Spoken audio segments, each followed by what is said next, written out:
السلام علیکم ورحمۃ اللہ وبرکاتہ۔ الحمد للہ رب العالمین والعاقبۃ للمتقین والصلاة والسلام علی سید المرسلین وعلى آلہ وأصحابہ المتأدبین، اما بعد فأعوذ باللہ من الشیطان الرجیم، بسم اللہ الرحمن الرحیم۔ ونضع الموازین القسط لیوم القیامہ فلا تظلم نفس شیئا۔ صدق اللہ المولانا العظیم وصدق رسولہ النبی الامین المتین الکریم، وقال النبی صلی اللہ علیہ وسلم من غش فلیس منی۔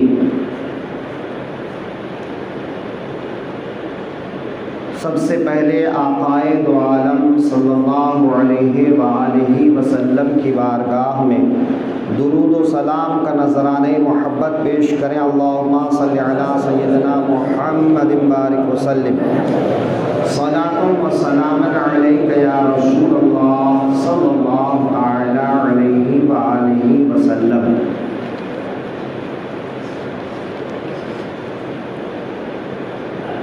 واعظ قوم کی وہ پختہ خیالی نہ رہی، واعظ قوم کی وہ پختہ خیالی نہ رہی، برق طبعی نہ رہی، شعلہ مقالی نہ رہی، رہ گئی رسم ازاں روح بلالی نہ رہی، مسجدیں مرثیہ خواہیں کہ نمازی نہ رہے، یعنی وہ صاحب اوصاف حجازی نہ رہے۔ یوں تو سید بھی ہو، مرزا بھی ہو، افغان بھی ہو، تم سبھی کچھ ہو، بتاؤ کہ مسلمان بھی ہو۔ ہر کوئی مست مئے ذوق تن آسانی ہے،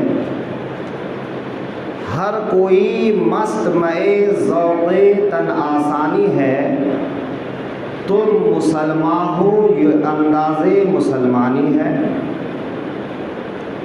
علامہ اقبال کا شکوہ اور جواب شکوہ پڑھیے تو مسلمانوں کا ماضی، حال اور مستقبل تینوں سمجھ میں آ جاتا ہے۔ انہوں نے جو اسلام اور مسلمان کے تعلق سے اپنا خیال پیش کیا ہے وہ واقعی غور کرنے کے لائق ہے۔ اللہ رب العزت ارشاد فرما رہا ہے وَنَضَعُ الْمَوَازِينَ الْقِسْطَ لِيَوْمِ الْقِيَامَةِ۔ یہ سورہ انبیاء کی ایک آیت کا حصہ ہے۔ اللہ رب العزت فرما رہا ہے اور ہم قیامت کے دن میزان عمل انصاف کا ترازو رکھیں گے۔ فلا تظلم نفس شیئا، تو کسی بھی جان پر کوئی ظلم نہیں ہوگا۔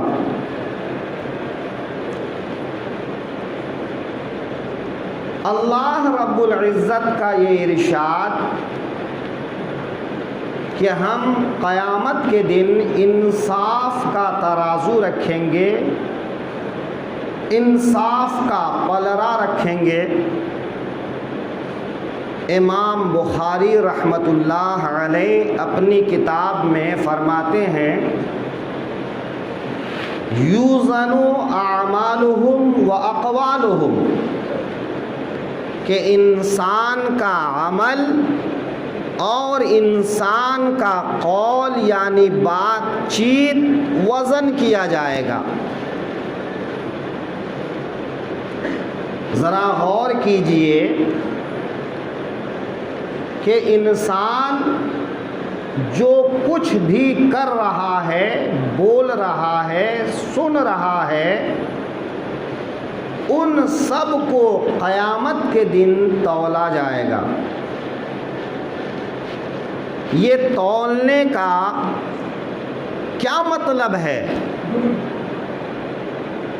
اللہ عالم الغیب و شہادہ ہے، جنتی کو جنت میں بھیج دے، جہنمی کو جہنم میں بھیج دے، لیکن اللہ تعالی بندوں کو اطمینان دلانے کے لیے کہ بندے دنیا میں بہت سارے معاملات میں شک و شبہ میں مبتلا ہوتے ہیں، تو قیامت کے دن اس کے دل میں یہ شبہ پیدا نہ ہو کہ اس کے ساتھ ناانصافی ہوئی ہے۔ آج جب کسی کے لیے کوئی حکم سنایا جاتا ہے تو وہ حکم سنانے والے کو بسا اوقات کہہ دیتا ہے کہ میرے ساتھ انصاف نہیں ہوا، میرے ساتھ ظلم ہوا۔ تو اللہ تعالی بندوں کے مزاج کو بخوبی جانتا ہے۔ کسی بندے کو یہ کہنے کی گنجائش نہ رہے کہ اس کے ساتھ انصاف نہیں ہوا، اس کے ساتھ زیادتی ہوئی، تو اللہ تعالی انسان کا اعمال نامہ اس کے ہاتھ میں دے گا۔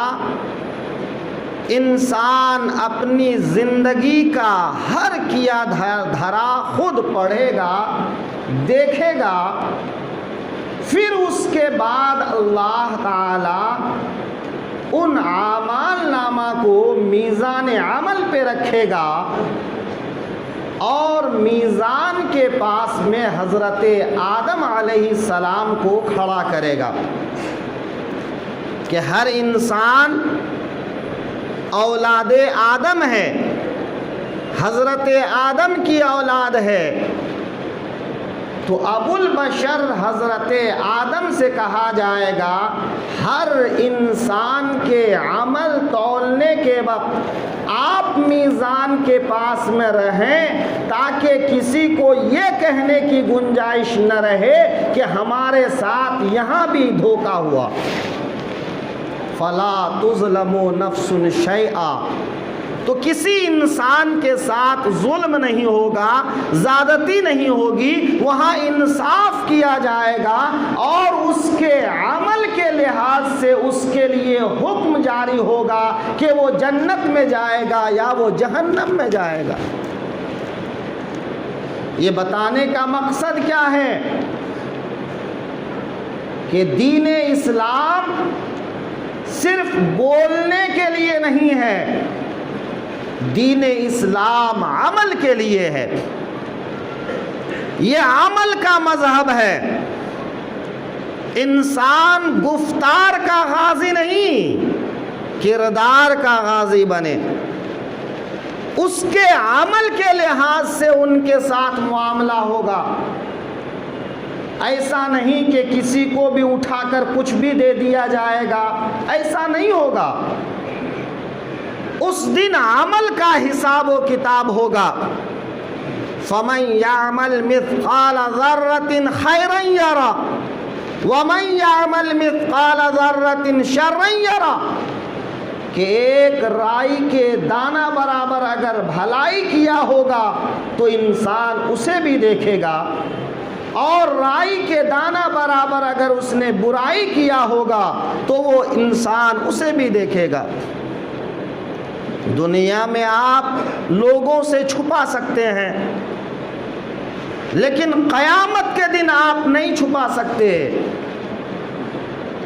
آپ کا عمل ظاہر ہو جائے گا، آپ کا ٹھکانہ ظاہر ہو جائے گا۔ وہاں پر کسی سے کوئی چیز پوشیدہ نہیں رہے گی۔ جنتی جنت میں، جہنمی جہنم میں ہوں گے کہ جہنمی جنت والے کو دیکھیں گے اور جنت والے جہنم والے کو دیکھیں گے۔ وہاں ایک دوسرے کو پہچانیں گے اور کہیں گے ہمارا دنیا میں تمہارے ساتھ تو ایسا معاملہ تھا، آج ہم جہنم میں تم جنت میں کیسے پہنچے، یا ہم جنت میں رہ گئے تم جہنم میں کیسے پہنچے۔ ایک دوسرے سے اس طرح کی باتیں کریں گے، ایک دوسرے کو پہچانیں گے۔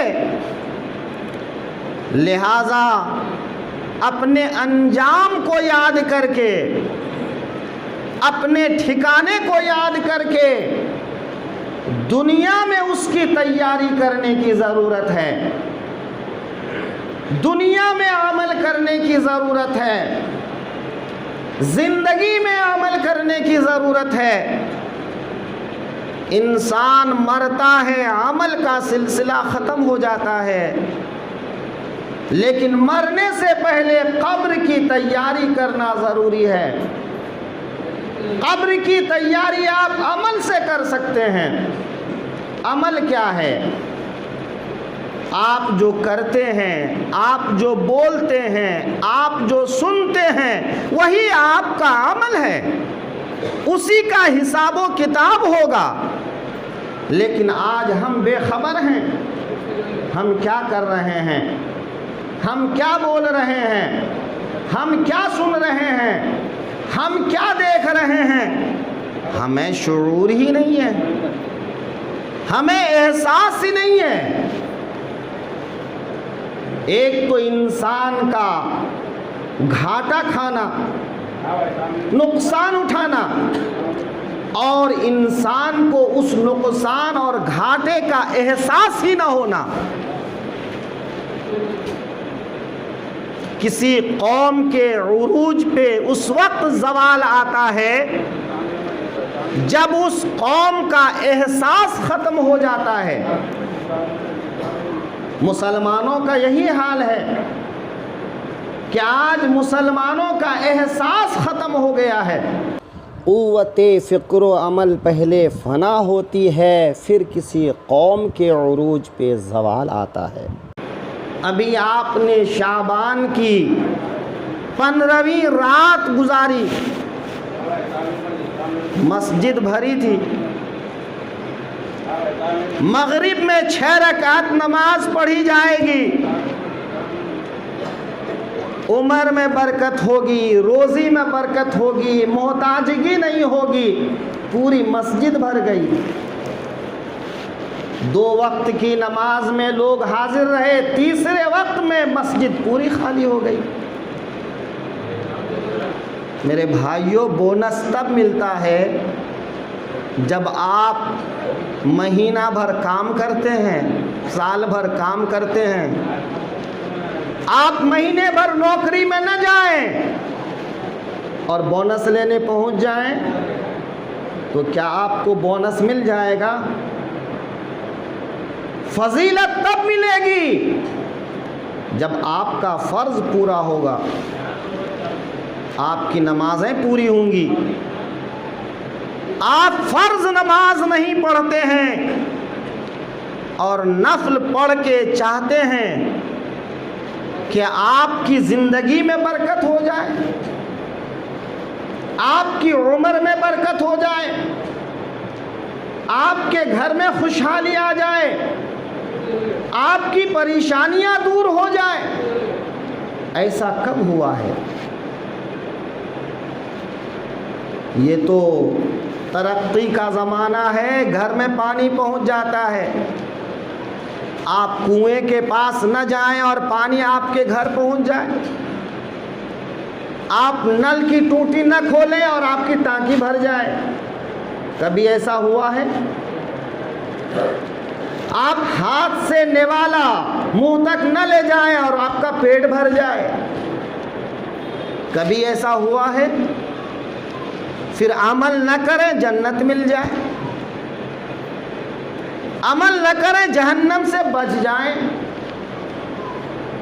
عمل نہ کریں اور آپ اللہ کے غضب سے محفوظ رہ جائیں؟ کیسے ہو سکتا ہے؟ عمل کرنا ہوگا۔ ہم لوگوں نے فضیلتیں اتنی بیان کر دی، سنیوں کو اتنا لبھا دیا کہ سنی نماز، روزہ، حج، زکوٰۃ سے غافل ہو گئے۔ ایک بیٹا آوارہ گھومتا ہے، دن بھر کوئی کام نہیں کرتا، ادھر گیا اس سے مار پیٹ کیا، ادھر گیا اس سے گالی گلوچ کیا، دن بھر شکایتیں آتی ہے۔ جب شام کو بیٹا گھر آئے گا تو باپ اس کا ماتھا چوم لے گا کہ چپل اٹھا کے دوڑائے گا۔ پریکٹیکل ہے نا، یہ آپ اپنی زندگی میں دیکھتے ہیں نا۔ کیا کریں گے آپ پہلے تو نصیحت کریں گے، لیکن جب نصیحت کارگر ثابت نہ ہو تو جوتے چپل اٹھا کے دوڑا لیں گے۔ کمبخت، تمہارے لیے اس گھر میں کوئی جگہ نہیں ہے، تمہارے لیے کھانا نہیں ہے۔ نماز نہ پڑھیں، روزہ نہ رکھیں اور کہیں ہم آغوش مصطفیٰ میں پناہ لے لیں گے، رسول پاک کے دامن میں پناہ لے لیں گے، آقا کریم کی شفاعت نصیب ہو جائے گی۔ کئی دفعہ ایسا ہوا کہ جب میرے آقا کے سامنے لوگوں نے آ کر اپنی زندگی کے حالات بیان کیے تو میرے آقا نے منہ پھیر لیا، منہ گھما لیا۔ کل قیامت کے دن بھی ایسا ہوگا، آپ کہیں گے یا رسول اللہ ہم تو آپ کے ماننے والے تھے، آپ کے کلمہ پڑھنے والے تھے، ہم تو آپ سے محبت کے دعوے دار تھے، آج آپ ہم سے منہ کیوں موڑ رہے ہیں؟ تو کیا جواب نہ ملے گا کہ محبت کے دعوے دار ہو کر میری سنتوں کو کب اپنایا تھا، میری زندگی کو کب اپنایا تھا، میری ازواج کی زندگی کو کب اپنایا تھا، میرے طریقے کو کب اپنایا تھا؟ مسلم شریف کی حدیث ہے، میرے آقا ارشاد فرماتے ہیں من غشا فلیس منی، جو انسان دھوکہ دھاڑی کرے وہ مجھ میں سے نہیں ہے۔ پوری حدیث حضرت ابو ہریرہ رضی اللہ عنہ سے مروی ہے۔ مر رسول اللہ صلی اللہ علیہ وسلم علی صبرۃ طعام فادخل یدہ فیہا فنالت اصابع وللا۔ آقا کریم صلی اللہ علیہ وسلم گزرے تو ایک آدمی اپنا اناج رکھ کر بیچ رہا تھا، اپنا اناج کا ڈھیر رکھ کر بیچ رہا تھا۔ آقا کریم نے اس کے اندر ہاتھ ڈالا، اناج کے اندر، اناج خریدنے تو سبھی جاتے ہیں، اناج کا اوپر دیکھ کر، صرف سمپل دیکھ کر آپ نہیں خرید لیتے، اناج کے اندر ہاتھ ڈال کر دیکھتے ہیں، اوپر نیچے سب کو الٹ پھیر کر کے دیکھتے ہیں۔ اگر گونی پیک ہے تو گونی کے اندر ایک لوہے کی سلاخ ڈالتے ہیں اور اس میں سے کچھ اناج نکال کے چیک کرتے ہیں کہ اناج کیسا ہے۔ میرے آقا کریم صلی اللہ علیہ وسلم اناج کے ڈھیر کے اندر اپنا ہاتھ داخل کیے تو میرے آقا کی انگلیوں میں تری پہنچی، اندر کا اناج گیلا تھا، بھیگا ہوا تھا۔ میرے آقا ارشاد فرماتے ہیں ما ھذا یا صاحب الطعام، اے اناج بیچنے والے، یہ کیا ہے کہ اوپر سوکھا ہوا اناج ہے اور اندر بھیگا ہوا اناج ہے، یہ کیا ہے؟ وہ صاحب کہتے ہیں یا رسول اللہ اصابتہ السماء، اے اللہ کے حبیب آسمان سے بارش ہوئی، بارش میں اناج بھیگ گیا۔ تو میرے آقا فرماتے ہیں افلا جعلتہ فوق الطعام کی یراہ الناس، پھر تم نے اس اناج کو اناج کے اوپر کیوں نہیں رکھا، ڈھیر کے اوپر کیوں نہیں رکھا؟ سب سے اوپر کیوں نہیں رکھا؟ تاکہ لوگ اسے دیکھ لیتے، خریدنے والا اسے دیکھ لیتا، پھر اگر اسے پسند ہوتا وہ خریدتا، نہیں پسند ہوتا تو نہیں خریدتا۔ اس حدیث پاک کو ذرا دل کی گہرائیوں سے سوچئے۔ میرے آقا ارشاد فرماتے ہیں، اسی حدیث کا آخری جملہ ہے من غش فلیس منی، اے شخص جو دھوکہ دے وہ میرے طریقے پر نہیں ہے، وہ مجھ میں سے نہیں ہے۔ جو انسانوں کے ساتھ دھوکہ دھاری کرے وہ میری سنت پر نہیں ہے، وہ میرے اخلاق پر نہیں ہے، وہ میرے کردار پر نہیں ہے۔ اور یہ بات صرف اناج تک محدود نہیں ہے، ہر چیز کو عام ہے۔ یہ تو ایک واقعہ ایسا ہوا کہ اناج کے ڈھیر میں میرے آقا نے ہاتھ ڈال کر دیکھ لیا، ورنہ یہ ارشاد عام ہے۔ یہاں تک محدثین فرماتے ہیں کہ اگر کوئی آدمی کسی کو کوئی بات بتانے میں دھوکہ دھاری کیا، غلط بات بتا دیا، تو وہ بھی اس حدیث کے زمرے میں آئے گا۔ تبلیغ دین کے معاملے میں اگر دونوں پہلو کو نہیں بتایا تو وہ اسی معاملے میں آئے گا۔ خرید و فروخت میں، رشتہ داری میں، یعنی زندگی کے ہر شعبے میں اگر وہ حق بات بتا کر معاملہ نہیں کیا تو وہ اس حدیث کے زمرے میں آئے گا من غش فلیس منی۔ پھر آپ دن رات دعائیں مانگو، آپ روتے رہو، آپ سر پٹکتے رہو۔ علامہ اقبال نے ایک جگہ کہا ہے سر تو جھک گیا دل جھکا ہی نہیں، تو اس سجدے کا کیا فائدہ؟ وہ سجدہ کیا نفع دے گا اگر ہمارا عمل اچھا ہی نہیں؟ الفاظ بڑے خوبصورت ہیں، کیا فائدہ ہوگا ان الفاظ کا؟ کیا ہمارے الفاظ کو سن کر ہمارا رب ہمارا عمل نہیں دیکھے گا؟ بندہ بڑا گریہ وزاری کر رہا ہے، خوبصورت الفاظ سے پکار رہے ہیں، الفاظ کی نہیں، دو الفاظ کافی ہیں دعا مانگنے کے لیے۔ جب دل سے آواز نکلے گی، کردار اچھا ہوگا تو دو لفظ کافی ہے، لیکن ہمارا کردار کیا ہے، ہمارا عمل کیا ہے؟ عندما خرج رسول اللہ صلی اللہ علیہ وسلم مرۃ الی المصلی فرأى الناس یتبایعون، حدیث پاک کا جملہ ہے۔ میرے آقا ارشاد فرماتے ہیں کہ ایک مرتبہ آقا کریم نماز پڑھنے جا رہے تھے،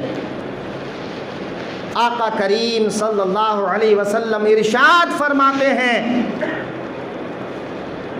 یا معاشر التجار، اے کاروباریو، اے تاجرو، اے تاجر کو گرو. سب تاجر فاستجاب لہ، سب نے حضور کے اس حکم پر جواب دیا. ورفع اعناقهم، اور سب نے اپنی گردنیں اٹھائیں. لین دین میں سر نیچے ہوتا ہے نا، آدمی اپنے کام میں مصروف ہوتا ہے.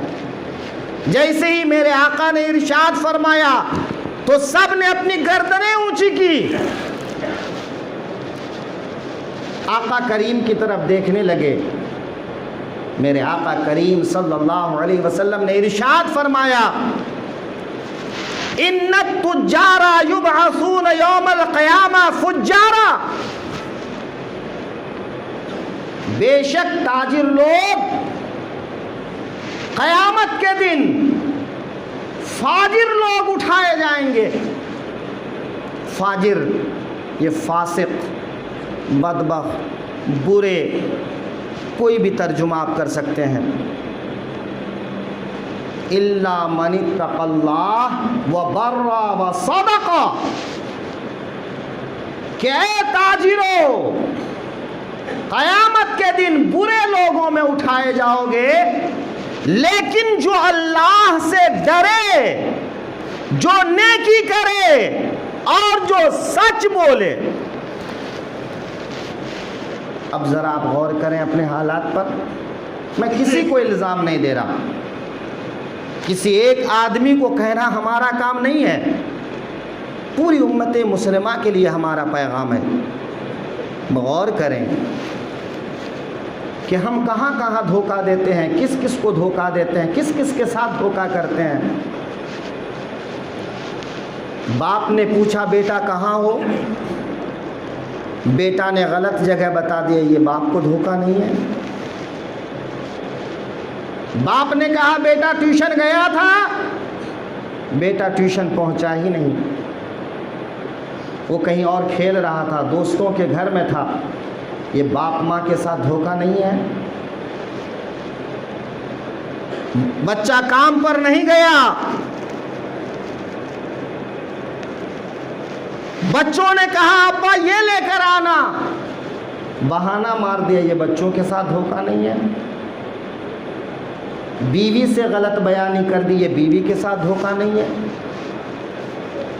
ماں باپ کے ساتھ کچھ ایسا بول دیا، یہ دھوکہ نہیں ہے. من غش فلیس منی، میرے آقا کے اس ارشاد کو یاد رکھیے، اپنے دل میں بیٹھا لیجئے. جو دھوکہ دیتا ہے وہ میری سنت پر نہیں ہے، میرے طریقے پر نہیں ہے، میرے اخلاق پر نہیں ہے. الغش خلق سیء یسلب الایمان، دھوکہ دینا یہ ایسی بری صفت ہے جو انسان کے ایمان کو ختم کر دیتا ہے. آج ہم کیا کر رہے ہیں؟ ہم نے اپنی زندگی کیسے گزارنی ہے اور کیسے گزارتے ہیں؟ ہم نماز نہیں پڑھتے، یہ اللہ کے ساتھ دھوکہ نہیں ہے. ہم سنت پر عمل نہیں کرتے، یہ رسول اللہ کے ساتھ دھوکہ نہیں ہے. ہم اپنی عملی زندگی میں مسجدیں ہمارے لیے ترس جاتی ہیں، ہم صرف رمضان، عید، بقرعید اور بڑی راتوں میں آتے ہیں، یہ دھوکہ نہیں ہے. مسجدیں مرثیہ خواہیں کہ نمازی نہ رہے، یعنی وہ صاحب اوصاف حجازی نہ رہے. انسان عمل سے بڑا بنتا ہے، باتوں سے بڑا نہیں بنتا، لباس سے بڑا نہیں بنتا، دولت سے بڑا نہیں بنتا. انسان نام سے بڑا نہیں بنتا، انسان بڑا بنتا ہے اللہ کے یہاں. دنیا میں بڑا بن سکتا ہے، لیکن اللہ کے یہاں بڑا بنتا ہے انسان عمل سے. آج ہمارا عمل کیسا ہے؟ ہم کو غور کرنے کی ضرورت ہے. حد تو یہ ہے صاحب کہ ہم دن بھر دھوکہ دھاڑی میں لگے رہتے ہیں. جھوٹ بولنے کو ہم ہنر سمجھتے ہیں، ہوشیاری سمجھتے ہیں. آج کمپنی میں نوکری اسی لڑکے کو ملتی ہے جو لڑکا زیادہ جھوٹ بول کر زیادہ کمائی کر کے دیتا ہے۔ صاحب یہ کسی اور کا طریقہ ہو سکتا ہے، آپ کا طریقہ نہیں ہے، یہ آپ کا دین یہ نہیں سکھاتا۔ جو دین سے بیزار ہو جائے اس کے لیے تو سب کچھ جائز ہے، لیکن آپ تو اپنے آپ کو دین سے جڑا کہلاتے ہیں نا، دین سے لگے بندھے کہلاتے ہیں، آپ اپنے آپ کو مسلمان کہلاتے ہیں، تو صاحب آپ کے لیے ایک متعین راستہ ہے، آپ کے لیے ایک ڈگر ہے، اور وہ ڈگر رسول اللہ صلی اللہ علیہ وسلم کا بتایا ہوا راستہ ہے۔ ما انا علیہ واصحابی، اے لوگو، بنی اسرائیل 72 فرقوں میں بٹے، میری امت 73 فرقوں میں بٹے گی، لیکن ایک فرقہ جنتی ہوگا، باقی سب جہنمی۔ صحابہ نے عرض کیا یا رسول اللہ وہ فرقہ کون ہوگا؟ تو میرے آقا ارشاد فرماتے ہیں ما انا علیہ واصحابی، جس راستے پر میں ہوں میرے صحابہ ہیں، اس راستے پہ چلنے والا جنتی ہوگا، باقی سب جہنمی ہوگا۔ صاحب آپ کو رسول اللہ کا راستہ جاننے کی ضرورت ہے، سمجھنے کی ضرورت ہے، اور یہ راستہ آپ کو آپ کی مسجد سے ملے گا، آپ کے مدرسے سے ملے گا، آپ کی جماعت کے علماء سے ملے گا۔ اگر آپ کتابیں پڑھنا جانتے ہیں تو کتابیں پڑھنے کے بعد ملے گا، لیکن صاحب آپ تو پڑھنا ہی نہیں چاہتے، آپ تو سننا ہی نہیں چاہتے۔ آپ کی مسجد میں اگر درس ہوتا ہے تو 10 آدمی بھی نہیں بیٹھتے، جمعہ کے علاوہ آپ کو فرصت ہی نہیں ملتی۔ آپ کتنے تبلیغ کی، ترویج و ارشاد کی محفل میں بیٹھتے ہیں،